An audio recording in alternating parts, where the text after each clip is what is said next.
자, 오늘은 여호수아 5장 2절로 9절 말씀을 통해서 새로운 세대, 이와 같은 제목으로 우리 함께 하나님의 마음을 나누시겠습니다. 하나님의 그 이스라엘 백성에게 그 주셨던 그 결정적인 약속, 그 비전이 뭐였냐면은 젖과 꿀이 흐르는 가나안 땅을 주시겠다는 그런 약속이셨어요. 바로 그것을 위해서 하나님이 그 모세라고 하는 걸출한 지도자를 세워서 이스라엘 백성을 그 애굽에서 또한 해방될 수 있도록 그들을 인도하셨습니다. 그리고 나서 그들이 바로 하나님이 그 약속하신 그 땅 코앞까지 오게 된 거예요. 그 코앞까지 왔을 때 그들이 그 땅에 대해서 정보를 얻기 위해서 12명의 정탐꾼을 보냈는데 그 중에 10명의 정탐꾼이 그 이스라엘 진으로 돌아와서는 전혀 부정적인 보고를 한 거예요. 그 땅이 좋은 건 사실이지만 거기에는 엄청 강력하고 그리고 덩치가 큰, 그야말로 자기들과 비교해보면 자기들은 메뚜기처럼 보일 정도의 강성한 민족이 있고 그들이 매우 견고한 성에서 살고 있다는 그런 보고를 한 거예요. 그리고 그 말을 듣고 이스라엘 백성이 하루 동안을 원망과 불평을 계속 쏟아내는 거예요. 이거에 대해서 하나님이 진노하셔서 그들을 정탐을 했던 그 40일을 하루를 1년으로 계산해서 무려 40년을 광야에서 방황을 하게끔 하십니다. 자, 근데 오늘 제목이 새로운 세대. 바로 40년을 광야에서 하나님이 일부러 그들이 가나안 땅에 들어가지 못하고 방황하게끔 했던 이유는 뭐냐면 하나님의 말씀에 대해서 불순종한 그 세대가 다 진멸할 때까지 기다리시느라고 그 시간을 40년이라는 시간을 그렇게 허용을 하신 거예요. 그런데 오늘 그 여호수아 5장에는 또 다른 새로운 세대가 등장을 합니다. 이들은 애국을 경험하지 못했고 그리고 노중에서 태어난 그 같은 세대였어요. 바로 이 같은 새로운 세대를 통해서 하나님이 이전에 하셨던 440년 전에 하셨던 그 같은 약속을 이제 이루시고자 하는 거예요. 그러니까 정말 가슴 뛰는 세대예요. 바로 그동안 이스라엘 민족에게 하나님이 주셨던 그 약속과 비전, 그 놀라운 선물을 이루는 세대라는 거예요. 바로 그것을 이루기 위해서 바로 목전까지, 직전까지 온 것 같은 그들인 것입니다.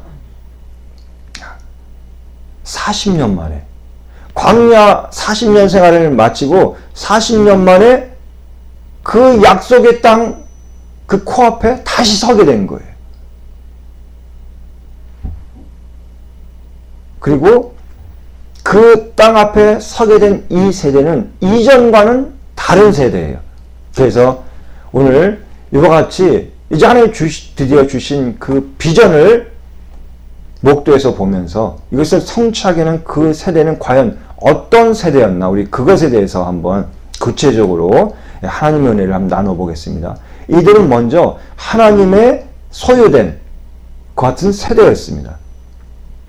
오늘 2절에서 8절 내용을 보면은 이 할례에 대해서, 즉 이제 포경인데 이 할례에 대해서 계속해서 설명을 하고 있어요. 그 부분에 대해서 많은 내용을 할애를 하고 있습니다. 할례의 의미는 무엇입니까? 너희는 나의 백성이고 나는 너희의 하나님이다. 이 뜻이에요.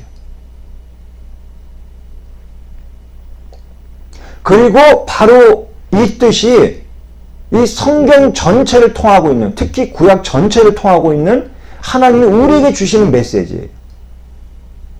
너희는 나의 백성이고 너희는 나의 자녀이고 나는 너의 하나님이다. 계속해서 이것을 말씀하시고 이것을 증명하시고 그리고 이것을 계속 이스라엘 백성의 그 기억에 각인시키는 거예요. 그래서 이 2절에서 이 8절에 걸쳐서 계속해서 할례에 대해서 얘기를 하고 있는 거예요.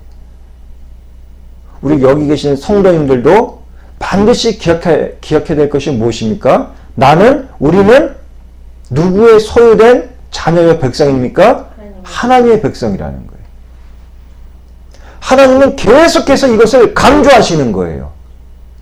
너는 내게 속한, 내가 지극히 사랑하고 내가 책임지고 내가 모든 것을 인도하고 또한 필요한 것을 공급할, 또 내가 공급해야 될 그 같은 나의 사랑하는 백성이라는 거예요. 아멘. 아멘. 그리고 나는 바로 그 같은 나의 소유된 백성의 선한 좋은 아버지라는 거예요.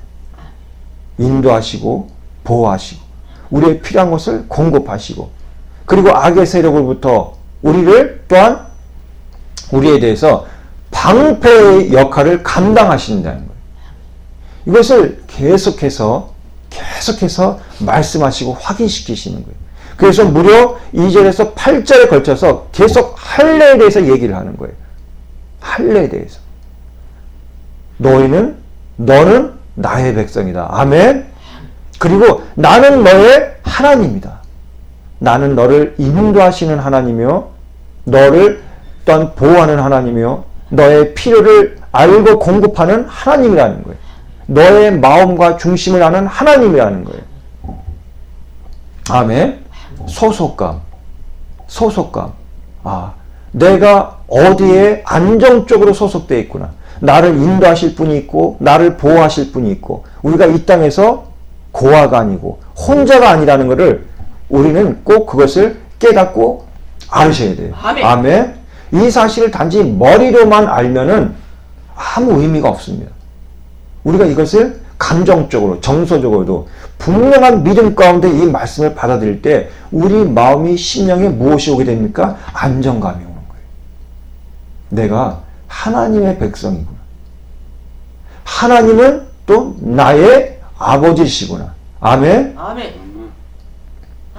내가 하나님의 소유라는 것이 왜 중요합니까? 이 말은 내가 하나님의 소유니까 하나님이 나를 책임지셔야 된다는 거예요.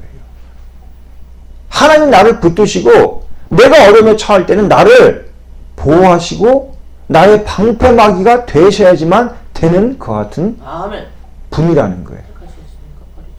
나를 택하셨으니, 나를 소유하셨으니 나에 대해서 책임을 지셔야 될 거 아니에요. 아멘. 우리가 너무나 많이 듣고 잘 알고 있는 이 사실이 막상 우리 성도의 삶에서는 믿음으로 잘 받아들이지 않는 경우가 의외로 많아요. 내가 하나님의 소유라는 것, 내가 하나님의 신부라는 것, 이것을 우리가 온전한 믿음으로 우리 안에 받아들일 때 지금같이 모든 것이 변화되고 불안한 시대에 하나님이 우리의 든든한 백이 되주심을 우리가 온전히 깨닫게 됩니다. 아멘. 거기에서 우리의 정신적인, 정서적인 안정감이 오게 되고 또 우리가 담대해지는 같은 또한 은혜가 있게 됩니다. 하나님은 그분의 소유된 백성에게 좋은 선물을 주기 원하세요. 가장 좋은 선물을 주기 원하세요. 그리고 그 선물을 가장 좋은 이상적인 방법으로 성취하기를 원하세요. 오늘 본문은 바로 하나님이 주시는, 하나님이 그 소유된 백성에게 정말 주시기 원하는 그 선물, 즉 비전을 이루어가는 세대의 모습을 보여주고 있어요. 그러니까 얼마나 감격적인지 몰라요. 하나님이 주신 그 비전을 드디어 눈앞에서 이루어가고 있는 거예요. 그렇게 기다리고 그 기다리던 소원을, 꿈에도 그 기다리던 그 비전을 드디어 이루어가고 있는 거예요. 그것을 눈앞에서 보고 있는 거예요. 그러니까 얼마나 감동적이고 감격적인 것은 상황인지 모릅니다. 아멘. 이같이 비전을 이루는 그 새로운 세대, 그들의 마음에 하나님이 각인시켜주는 가장 핵심적인 사항은 뭐냐면 바로 너희는 나의 소유된 백성이라는 거예요. 아멘. 네가 내 건데 누가 손대냐 이거예요. 네가 내 건데 누군가 너를 해하면 내가 가만히 있겠냐 이거예요. 아멘. 네가 내 건데 네가 굶주리고 있고 헐벗고 있으면 내가 그걸 가만히 보고 있겠냐 이거예요. 아멘. 그래서 이 말은 너희가 내 안으로만 자꾸 파고들고 하나님 품속에 꼭 안겨만 있으면 내가 어떻게 했든지 책임지겠다 그런 뜻이에요. 그리고 하나님은 그 좋으신 하나님은 반드시 우리에게 최고의 선물 주십니다. 그것을 우리는 비전이라고 합니다. 아멘. 그리고 또 이 같은 새로운 세대는 자, 두 번째 하나님 말씀의 순종을 통해서 새로운 마음을 갖게 된 세대예요. 무엇을 통해서요? 말씀의 순종을 통해서. 자, 이스라엘 백성이 이제 요단강을 건넜습니다. 요단강을 건너고 바로 여리고성이 그 요단강을 건넜을 때 그 가나안 그 동쪽 땅에 그야말로 입구에 위치하고 있는 그런 도시였어요. 그래서 가장 먼저 점령을 해야 될 것 같은 도시였는데 곧바로 그 여리고성을 쳐들어간 게 아니었어요. 거기에서 좀 전에 계속 할례에서 말씀드렸는데 제일 먼저 하나님이 요단강을 건너고 나서 이스라엘 백성에게 하신 말씀이 무엇인지 아세요?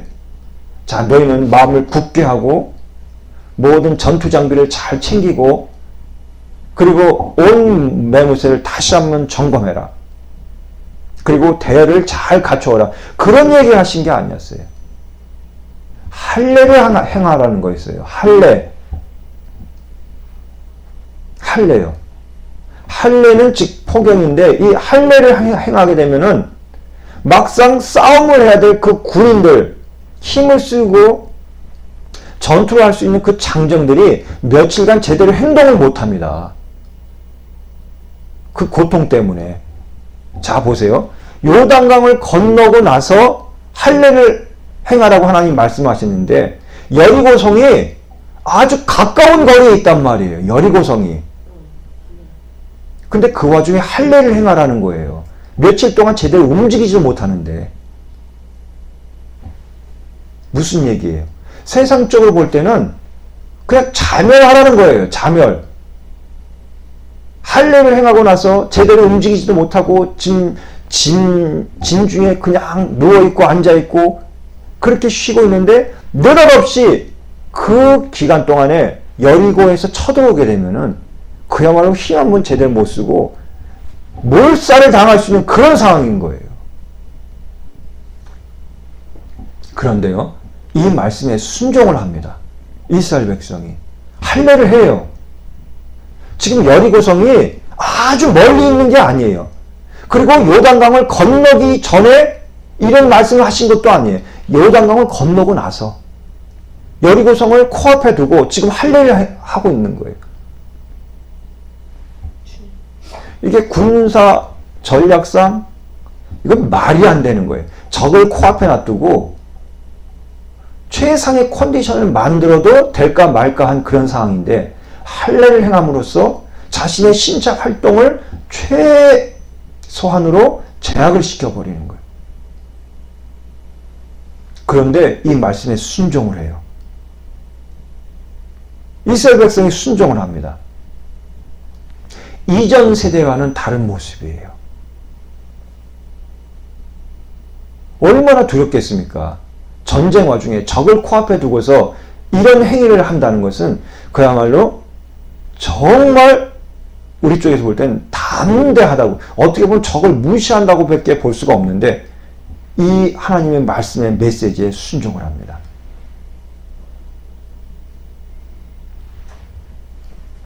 이 부분이 우리에게 시사하는 바가 굉장히 커요.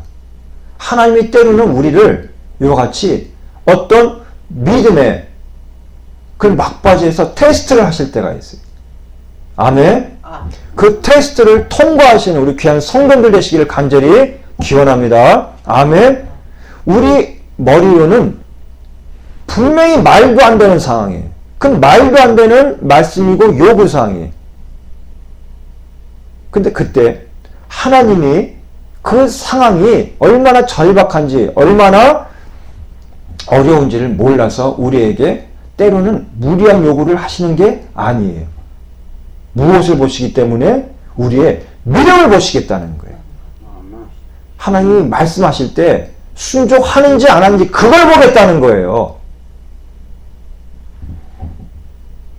우리가 단적으로 하나 생각할 수 있는 것이 이왕 할례를 하라고 얘기를 하셨으면 요단강을 건너기 전에 했으면은 그래도 강물이 앞에서 이렇게 흐르고 있으니까 근데 강을 건너고 나서 바로 적진을 코앞에 두고 할례를 행하라고 하셨을 때는 뭔가 하나님의 분명한 의도가 있는 거거든요.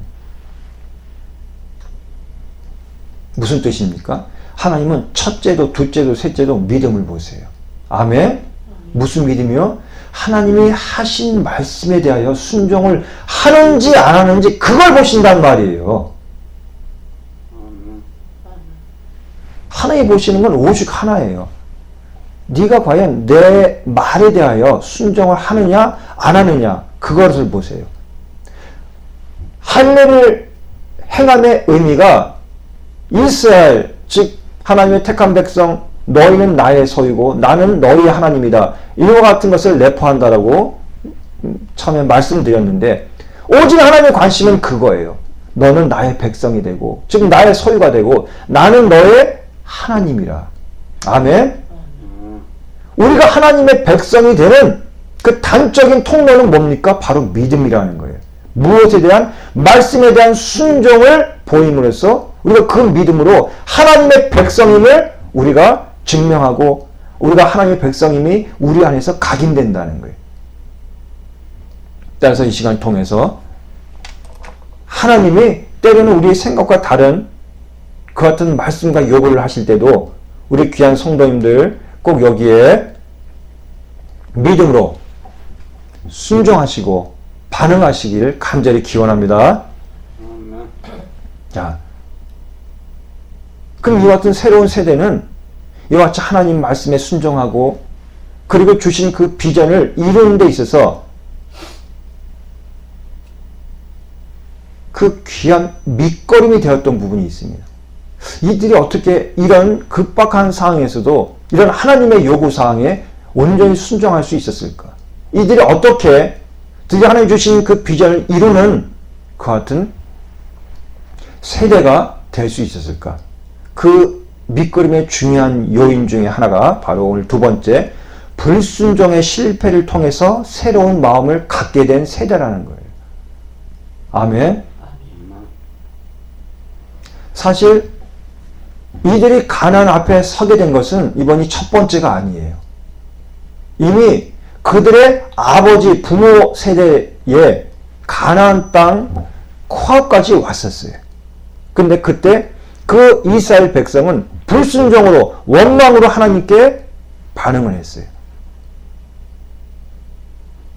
가나안 땅에는 엄청나게 강한 많은 족속이 살고 있고 그들이 사는 성은 높고 견고한데 우리가 그들을 이길 수 있겠느냐? 우리를 여기서 죽게 만들려고 애굽 땅에서 기껏 끌어내느냐? 바로 이것이 처음 가나안 땅 근처에 왔을 때 그 이스라엘의 반응이었어요.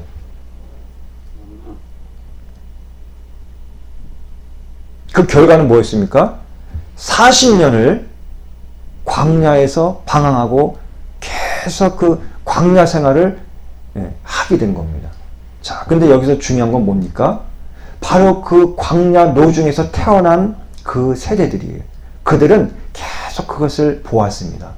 그리고 그들 아버지와 어머니로부터 선조 세대로부터 계속 얘기를 들었어요. 우리가 왜 광야를 이렇게 계속 돌고 있는지 아느냐? 방황하고 있는지 아느냐? 우리가 왜 그 가나안 땅을 지척에 두고 들어가지 못하고 이렇게 계속 한숨 쉬고 때로는 우리가 가슴 아파하고 때로는 우리가 왜 분노하는지 아느냐? 우리에게 한 번의 기회가 좋은 기회가 왔었다. 그런데 우리가 그것을 불신앙으로 불순종으로 우리 발로 걷어찼다. 그래서 하나님이 40년의 세월을 몇 년이요? 40년의 세월을 우리로 하여금 이렇게 광야 생활을 하도록 하셨다. 그 얘기를 계속 들었을 거예요. 그리고 그들 역시 그들 부모 세대와 함께 그 광야 생활을 했습니다. 하나님이 주시겠다는 그 젖과 꿀이 흐른다는 가나안 땅을 아주 가까이 두고 못 들어가는 거예요. 얼마나 답답했겠어요. 때로는 얼마나 고통스럽겠어요. 때로는 자기가 얼마나 원망스럽겠어요. 왜 그때 내가 믿음으로 반응하지 못했을까? 왜 그때 내가 좀 더 담대하지 못했을까? 그때 왜 내가 하나님 말씀을 온전히 받아들이지 못했을까? 내가 그때 왜 환경을 보고 사람을 봤을까? 그때 왜 내가 내 능력과 내가 가진 것을 바라봤을까? 그렇죠? 이것을 많이 들었을 거예요.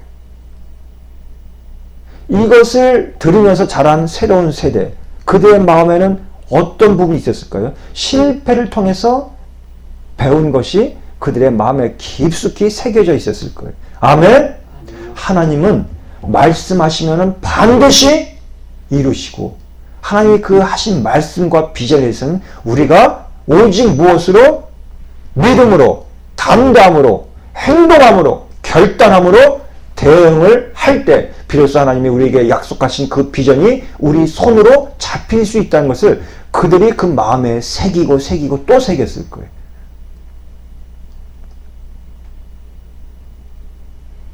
그래서 어떤 생각까지 했을까요? 다시 한번 하나님의 인도로 우리가 가나안 땅에 서게 된다면, 아멘? 다시 한번 기회가 온다면 그때는 기필코 오직 믿음으로 반응하리라. 아멘? 하나님 주시겠다는 그 가나안 땅을 오직 믿음으로 밟고 들어가서 쟁취하겠다.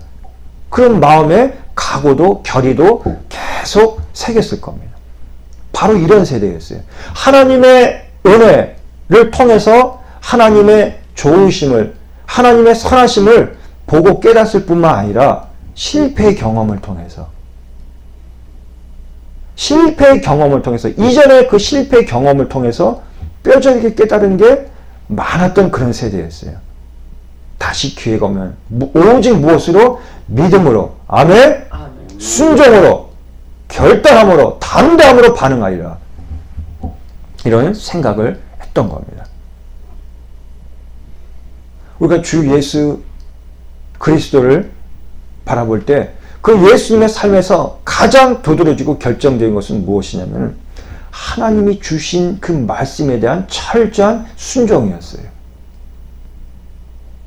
그 순종을 통해서 지금의 예수 그리스도가 우리 마음에 있게 됐고, 아멘? 우리가 예수 그리스도를 믿음의 통로로서 하나님을 바라볼 수 있게 된 거예요. 철저한 말씀에 대한 순종.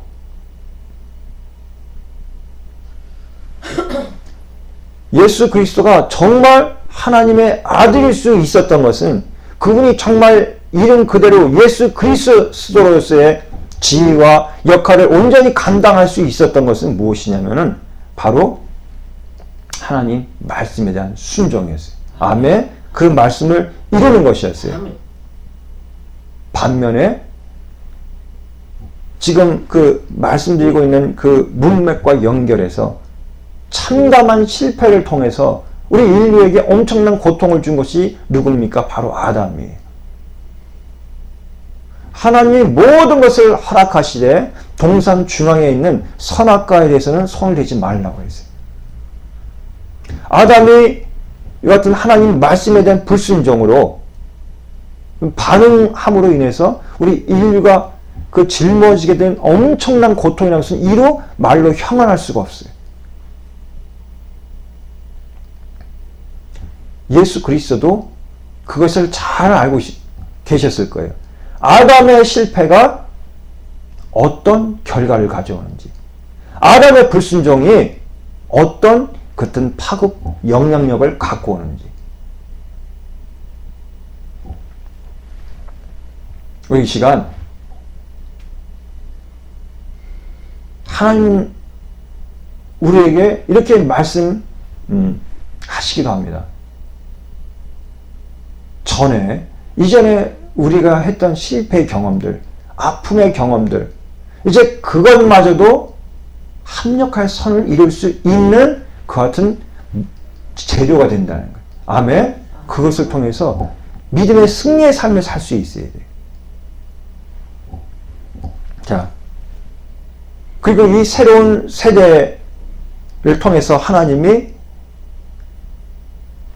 정말 놀라운 위로와 회복의 메시지를 주셨는데 바로 애굽의 수치가 굴러가게 하였다. 이와 같은 말씀을 하셨어요. 이 말씀이 어디서 나옵니까? 바로 그들이 할례를 행하고 진쳤던 그곳이 바로 길갈이라는 이 도시인데 그 길갈의 뜻이 바로 이와 같은 뜻입니다. 하나님이 우리에게 비전과 사명을 주시고 우리가 그것을 오직 믿음으로 반응함으로 그 과정을 통하고 회복의 은혜를 주실 때 우리는 바로 이와 같은 비전과 사명을 온전히 성취할 수 있게 됩니다. 아멘. 하나님이 주신 비전을 온전히 쫓을 때 우리는 과거의 수치, 고통, 실패의 상처로부터 해방될 수가 있습니다. 하나님의 비전은 나의 모든 것을 헌신하고 모든 것을 드릴 때 가능해요. 이 말은 무슨 말이에요? 이 말은 우리가 더 이상 고통과 아픔과 실패의 그 기억에 머물러 있고 그 안에 빠져 있는 것을 허락지를 않아요. 하나님이 주신 비전은 우리에게 놀라운 힘과 원동력이 됩니다. 아멘. 아멘. 우리가 늪처럼 빠져 있는 그 자기연민과 고통과 아픔에서 우리를 끌어내요. 우리를 하나님의 길을 향해 자꾸 갈 수 있도록 우리를 재촉합니다. 우리의 등을 떠밀어요. 그렇기 때문에 그 가운데서 우리에게 회복의 역사가 있게 돼요. 아멘. 아멘. 우리를 향한 사람과 세상들의 비난, 수치, 갖가지 실패의 어떤 기억들, 이와 같은 애굽의 수치가 우리 삶에서 굴러가게 되는 거예요. 없어지게 되는 거예요. 그 힘과 영향력이 현저히 감소되는 거예요. 무엇을 통해서요? 바로 하나님 주시는 그 비전을 통해서, 그 비전을 성취해가는 그 과정들을 통해서, 그 비전을 이루는 것을 통해서 그 같은 은혜가 우리에게 임하게 됩니다. 아멘. 바로 새로운 세대는 이와 같은 하나님의 비전을 온전히 믿음으로 성취해가면서 바로 그 속에서 하나님께로부터 어떤 은혜를 받습니까? 과거 애굽의 수치가 떠나가게 되는 그 같은 은혜를 하나님께로부터 받습니다. 얼마나 놀라운 역사입니까? 오늘날 현대사회에서 많은 사람들이 갖가지 수치와 실패와 고통과 비난, 때로는 과거에 기억하고 싶지 않은 그 부정적인 일들로 인해서 많은 사람들이 고통을 당하고 있어요. 그것으로 인해 발목이 잡혀서 나아가지도 못하고 일어나지 못하고 그런 경우가 많아요. 그런데 하나님의 비전은 그것보다도 더 놀라운 힘이 있다는 거예요. 아멘. 하나님은 우리를 새롭게 하셔서 그 비전을 향해 다시 나아갈 수 있도록 만드시는 거예요. 그리고 우리가 그 앉은 자에서 하나님은 다시 우리로 하여금 일어나서 하나님 주신 그 비전을 선명히 보이면서 그것을 향해 걸어 나가라는 거예요. 아멘. 그럴 때 우리에게선 애굽의 수치가 굴러가게 한다는 이 말씀이 비단 이들에게만 해당되는 것이 아니라 우리에게도 해당이 되게 됩니다. 아멘. 자, 오늘 말씀을 여기서 정리하겠습니다. 오늘 새로운 세대, 이와 같은 제목으로 함께 하나님의 마음을 나누었습니다. 그 새로운 세대는 어떤 세대였느냐? 그들은 하나님의 소유된 백성 같은 세대였다는 거예요. 그리고 이들은 하나님의 말씀을 순종함으로 인해서 새로운 마음이 된 세대이고 또한 불순종의 실패를 통해서 새로운 마음을 갖게 된 세대이기도 합니다. 그리고 이들은 하나님께부터 귀한 은혜를 받았는데 애굽의 수치가 굴러가는 것을 체험한 그 같은 세대였다는 거예요. 아멘. 이 같은 말씀을 생각하시면서 오늘 이 시간 기도하시겠습니다.